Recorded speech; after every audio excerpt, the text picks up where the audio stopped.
creemos en Él. Ya había dado muchas señales Jesús de que Él era el Mesías.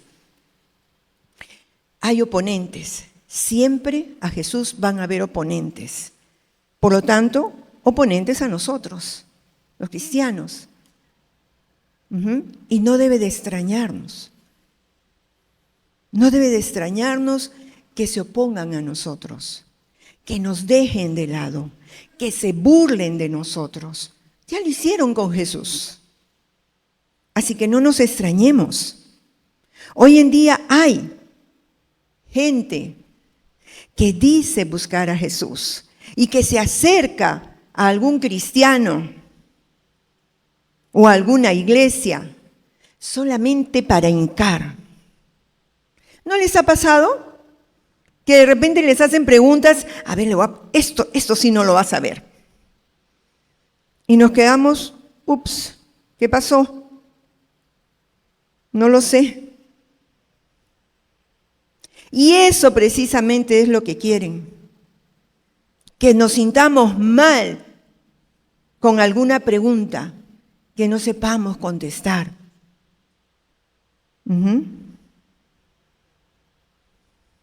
Viene a mi mente un profesor de inglés que nos comentó en alguna oportunidad y nos decía, un profesor de inglés en este caso no se tiene que sentir mal por no saber todas las palabras, el significado de todas las palabras, porque ninguno tenemos todo el diccionario en la cabeza. Y dejó calladitos a sus... Pues no faltan los malcriaditos, ¿no? En un instituto, ¿no? Igual. ¿Qué pasó con aquel hombre que Jesús sanó de ceguera? Vinieron y le preguntaron, ¿y tú sabes quién es este Jesús que te ha sanado? ¿Tú sabes quién es Él? ¿Y Él? Ay, ¿quién habrá sido? No. Él simplemente agarró y dijo, porque le decían, todavía es un pecador, le decían, ¿no? Ese que te ha sanado es un pecador. ¿Y qué hizo este ciego? No se quedó callado, agarró y les dijo, bueno, miren, ¿saben qué? Si es pecador o no es pecador, yo no sé. Lo único que sé es que antes era ciego y ahora veo.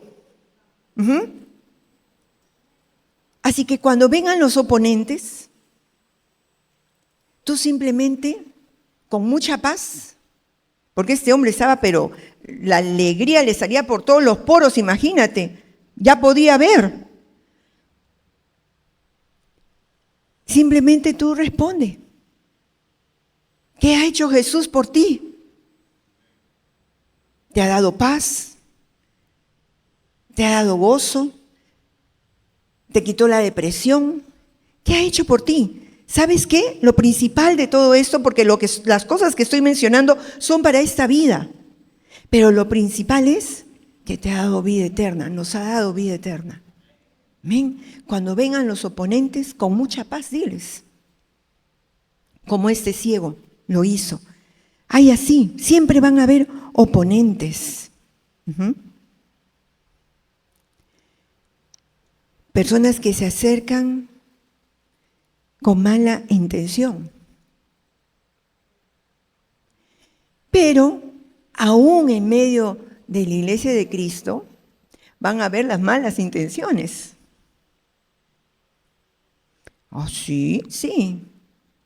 Y es que a veces, aún sin darnos cuenta, hay malas intenciones y no nos damos cuenta nosotros mismos porque aún nosotros mismos no nos conocemos bien como nos conoce Dios. Y eso es lo que le pasó a dos de sus discípulos, a Jacobo y a Juan, que un día se acercaron con la mamá, mayor autoridad, con la mamá, me voy, vamos mamá, contigo nos vamos, y nos va a conceder lo que tú le pidas, ¿no?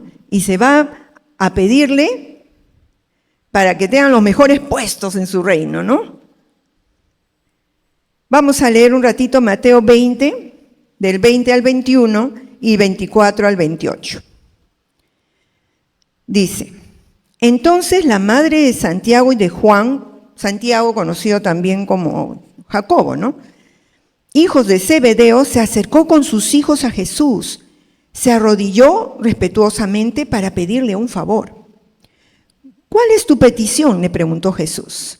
La mujer contestó: pido por favor que permitas que en tu reino mis 2 hijos se sienten en lugares de honor a tu lado. Lugares de honor a tu lado. Uno a tu derecha y el otro a tu izquierda. Cuando los otros 10 discípulos oyeron lo que Santiago y Juan habían pedido, se indignaron.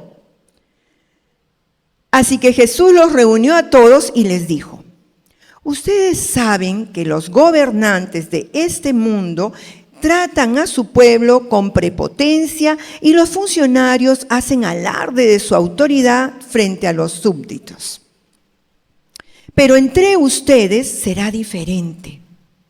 El que quiera ser líder entre ustedes deberá ser sirviente. Y el que quiera ser el primero entre ustedes deberá convertirse en esclavo. Pues ni aun el Hijo del Hombre vino para que le sirvan, sino para servir a otros y para dar su vida en rescate de muchos. También les pasó a 2 de los 12 que querían ser, después de Jesús, nosotros, nadie más. Nadie más. ¿No? Y ellos eran seguidores de Jesús. Pero Jesús les tuvo que enseñar. Ellos se acercaron a Jesús sinceramente. Ellos ahí todos eufóricos iban con Jesús y mira todo lo que había hecho Jesús, la multiplicación. ¡Wow! Ya. Mucha sinceridad, pero el corazón es engañoso y por ahí saltó. Quiero ser, después de ti, Señor Jesús, nosotros 2 lo máximo. Y ni te digo cómo se habrán puesto los otros, ¿no? Uy, ese Pedro, ¿no? ¿Cómo se habrá puesto? Ese debe haber estado en la cabeza. ¿Cómo se han creído estos? Me imagino ese cuadro. Porque recordemos que ellos todavía no habían sido regenerados. Y si a nosotros no nos pasa, no me diga que no se les sale por ahí la carnecita. ¿No? Y entonces ellos reaccionaron así y Jesús les tuvo que enseñar que en el reino de Dios el primero tiene que servir. Porque Jesús vino a servir y Él nos ha dejado ese ejemplo, siendo el Rey de Reyes. Tanto así aprendieron ellos que después aún dieron su vida por Jesús. Y como hijos de Dios nos puede pasar, pues. ¿Cómo? Ay, es que a mí me gusta servir para que me den las gracias. A mí me gusta servir para que me vean qué bien sirvo. A mí me gusta estudiar para que vean cuánto sé. Y pasa, yo recuerdo a un creyente que empezó así a memorizar la palabra, pero se veía, se sentía, se le percibía que lo que quería era mostrar que sabía, ¿no? Cuando uno debe de estudiar la palabra del Señor para conocerlo más cada día, para amarlo más, para servirle mejor.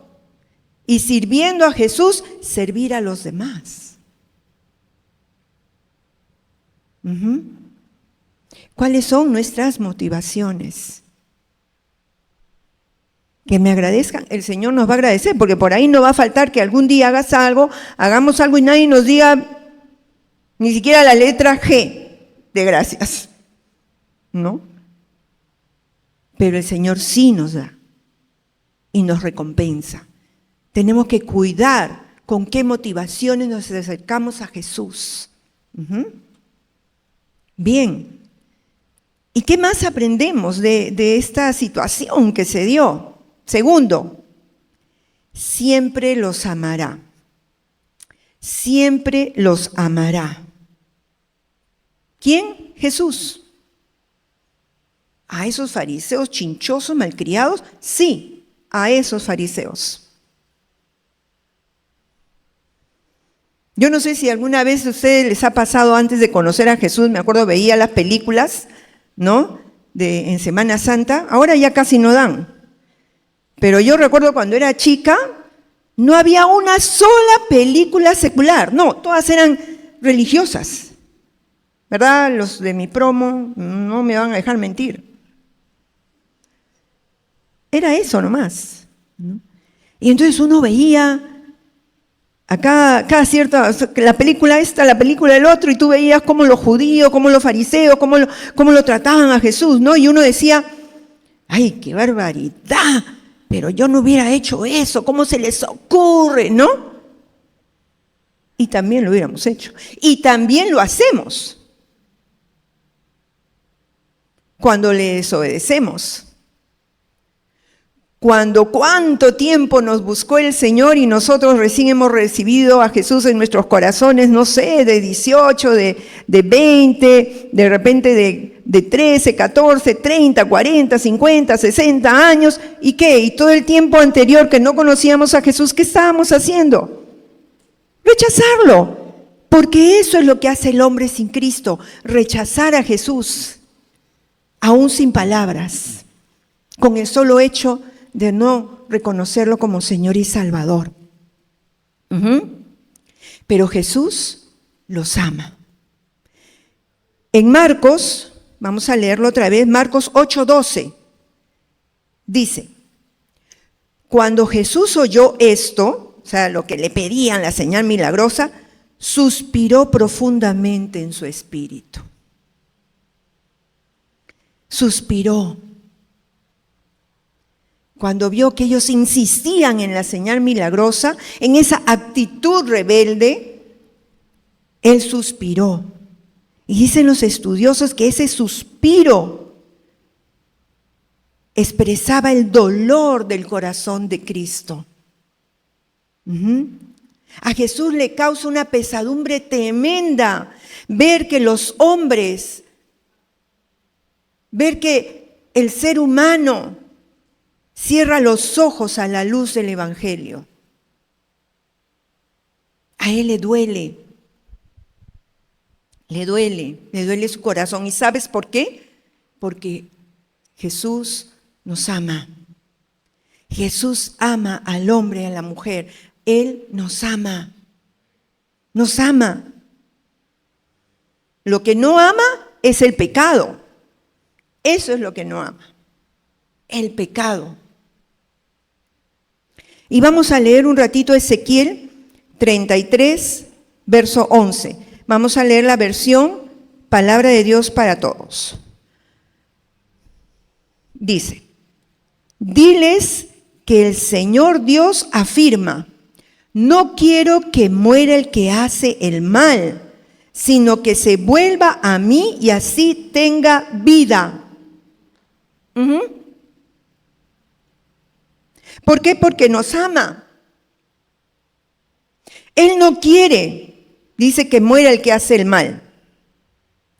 Y podríamos estar pensando, claro, el que hace mal, seguramente el que roba, el que se droga, ¿no? El que se emborracha, el que le pega a todo el mundo, ese es el malo. No, no, no. El malo es todo hombre y mujer, porque dice la palabra del Señor que todos hemos pecado. No hay ni uno solo bueno, dice. Y mira que dice ni uno bueno. Ni uno. Pero Él nos ama. Lo que no ama es el pecado. Y vamos a ver en Habacuc 1:13, nuevamente en la Nueva Traducción Viviente, dice, pero tú eres puro, hablando de Dios, pero tú eres puro y no soportas ver la maldad. Tú eres puro. Dios es tan santo que no puede ver el mal. No puede. El pecado es una barrera entre Dios y el hombre. Acá está el hombre y esto es el pecado, que hace una barrera entre Dios y él. El pecado es una barrera entre nosotros y Dios. Pero Dios nos ama. Y porque nos ama es que envió a su Hijo Jesús a morir por nosotros. Amigo, si tú de repente hasta acá has estado rechazando a Jesús, quiero decirte y quiero que sepas que a pesar de lo que tú le rechaces, Dios te ama. No importa cuánto digas y reniegues de repente de Él, Él te ama. Lo que no ama es el pecado, porque Él es santo. Y lamentablemente hoy en día hay una mentira circulando, pero como regadero, así. Que como Dios es amor, Él nos perdona todo. Sí, nos perdona si nos arrepentimos, le pedimos perdón y recibimos a Jesús como Señor y Salvador de nuestras vidas. Y como tal damos un fruto de cambio. Porque nuestras buenas obras no nos van a llevar al cielo. Dice la Biblia que nuestras obras son como trapo de inmundicia. No importa si así tú des tu vida trabajando por todos los pobres del mundo, eso no te lleva al cielo. Eso no nos lleva al cielo. Lo único que nos puede llevar al cielo es Jesús. Porque por eso Él dijo, yo soy el camino, la verdad y la vida. Nadie viene a Dios, al Padre, sino por mí. Jesús. Y no porque yo lo tenga de repente en una imagen o de repente en mi pensamiento, no, sino porque yo me haya arrepentido de mi pecado y le haya pedido perdón y le haya pedido a Jesús, ven a mi vida para ser mi único Salvador. Yo reconozco que nadie me puede llevar al cielo, solo tú, Jesús. Y recibirlo como Señor. Para ti voy a vivir, Señor, ahora.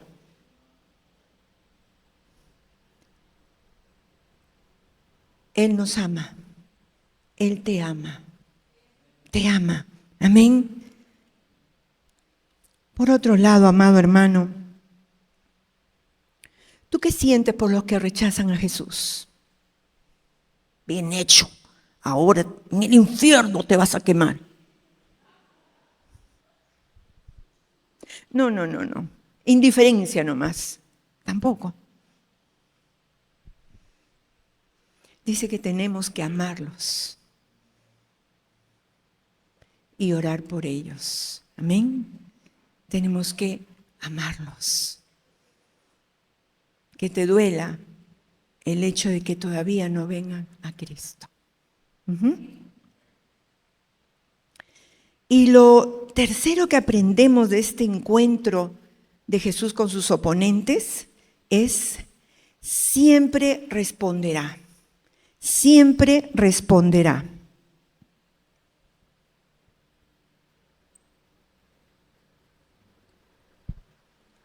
Y vamos a leer Marcos 8:12.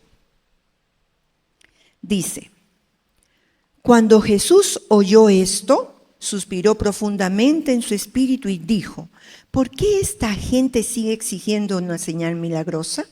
Les digo la verdad, no daré ninguna señal a esta generación. Acá vemos que los fariseos, ya con anterioridad, como hemos mencionado, le habían pedido a Jesús que haga una señal. Y el Señor les dijo que no, ninguna señal milagrosa. Pero sí les dio una respuesta. Él no les dio la señal milagrosa, pero les dio una respuesta. Vamos a leer Mateo 16, 1 al 4. Mateo 16, 1 al 4.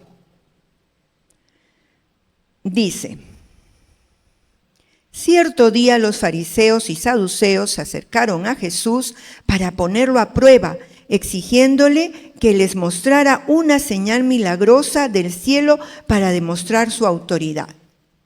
Él respondió: ustedes conocen el dicho, si el cielo está rojo por la noche, mañana habrá buen clima. Si el cielo está rojo por la mañana, habrá mal clima todo el día. Saben interpretar las señales del clima en los cielos, pero no saben interpretar las señales de los tiempos. Solo una generación malvada y adúltera reclamaría una señal milagrosa, pero la única señal que les daré es la del profeta Jonás. Luego Jesús los dejó y se fue. La señal del profeta Jonás. El Señor les responde. No les dio la señal milagrosa, pero les responde. Y les dice solamente la señal del profeta Jonás. Es lo único que les voy a dar. Y vamos a ver entonces esta respuesta. Lo primero que hace el Señor es hacerles ver a ellos. ¿Quiénes eran? Los fariseos, los saduceos, ya sabemos que eran líderes religiosos, ¿verdad? Incluso los fariseos no tenían las mismas opiniones que los saduceos. Ellos siempre iban en contrapunto. Unos creían en la resurrección de los muertos y los otros no, ¿verdad? Y así, tenían cosas contrarias. Sin embargo, para molestar a Jesús, ahí se unieron, ¿no? Se unieron bien ahí los compadres. Pero Jesús les hace ver. Ustedes saben interpretar cómo está el tiempo, cómo está el clima. ¿Cómo es posible que ustedes, siendo maestros de la ley, no sepan las señales que están delante de ustedes, que yo soy el Mesías? Eso es lo que les estaba diciendo, porque ellos tenían que haber sabido eso. Porque todo lo que Jesús, su vida, el lugar donde nació, todo y todo lo que hacía, estaban en las profecías. Así que ellos, que eran los estudiosos, tenían que haberse dado cuenta que Él era el Mesías, pero no quisieron creer, no quisieron, sino que le ponían trampas. Y tú, amigo, ¿qué estás esperando para creer en Jesús? ¿Qué señal estás esperando para creer en Jesús? En la Biblia tienes todas las señales que quieras para creer en Jesús. Y tú, hermano, ¿cómo está tu fe? ¿Cómo está nuestra fe? ¿Cómo está? ¿Quieres que crezca? En la Biblia está. Todo lo que necesitamos para que nuestra fe crezca. La segunda respuesta que les da es: la única señal que les daré es la del profeta Jonás. La del profeta Jonás. Y vamos a ver en Mateo 12, 38 al 40, esta señal del profeta Jonás. Dice: un día algunos maestros de la ley religiosa y algunos fariseos se acercaron a Jesús y le dijeron: Maestro, queremos que nos muestres alguna señal milagrosa para probar tu autoridad. Jesús les respondió: solo una generación maligna y adúltera exigiría una señal milagrosa, pero la única que les daré será la señal del profeta Jonás. Así como Jonás estuvo en el vientre del gran pez durante 3 días y 3 noches, el Hijo del Hombre estará en el corazón de la tierra durante 3 días y 3 noches.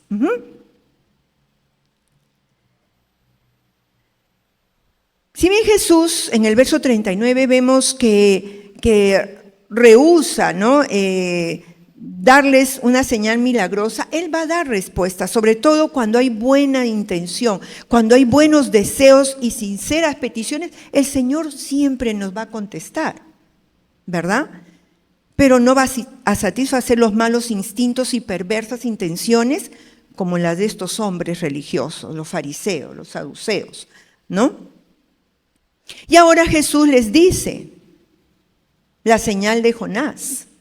Así como Jonás estuvo 3 días y 3 noches en el vientre del pez, así el Hijo del Hombre estará en el sepulcro, en el fondo de la tierra, en el sepulcro, 3 días y 3 noches. Y de ahí saldrá. Les estaba diciendo, es la única señal que les voy a dar. Y así como Jonás estuvo 3 días y 3 noches en el vientre del pez grande, y cuando salió de ahí, ¿a qué salió? Se fue a Nínive, porque Jonás había sido enviado por Dios a Nínive a predicarles que se arrepintieran.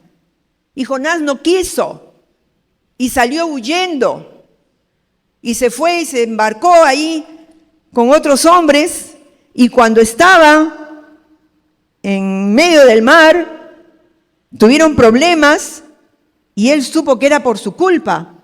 Así que fuera del barco, lo aventaron y terminó en el vientre del pez. Terminó en el vientre del pez. Cuando sale después de 3 días, 3 noches, salió a predicar a Nínive. Y así Jesús estuvo 3 días y 3 noches en el sepulcro. Y cuando salió de ahí, ¿qué hizo? Envió a sus discípulos a que predicaran hasta el fin del mundo. Y es eso lo que Jesús quiere con cada uno de nosotros. Que prediquemos su palabra hasta el fin del mundo. Muy lejos, pastora. Tu mundo es tu entorno, por si acaso.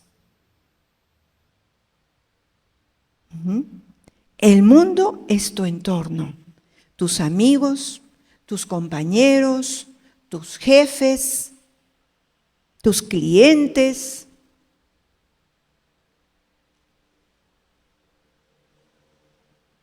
tus vecinos, tu familia, etc. Todo aquel que está cerca de nosotros. Ese es el mundo para nosotros, hasta que llegue el momento en que si Dios quiere mandarnos lejos a las naciones, pues lo hará y tú seguramente obedecerás. Pero ahora es llevar el mensaje del Evangelio a nuestro alrededor. ¿Qué estamos haciendo? El Señor nos está hablando continuamente de llevar el Evangelio de Cristo. Pastora, la gente es dura, sí pues, pero igual tenemos que hablarles. Porque dentro de todos ellos siempre va a haber quien reciba a Jesús. Y tenemos que hacerlo antes de que los corazones se sigan endureciendo cada vez más. Y mientras que vamos orando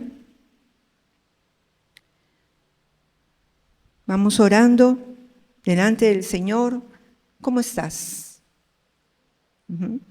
¿Cómo te acercas a Jesús? ¿Porque alguien te obliga? ¿Porque solo quieres pedir? ¿Por qué sirves al Señor? ¿Porque lo amas o por algún otro interés? Habla con el Señor y arregla las cuentas con el Señor. Y a ti te digo, amigo, amiga, ¿tú quieres recibir a Jesús? ¿Qué otra señal quieres esperar?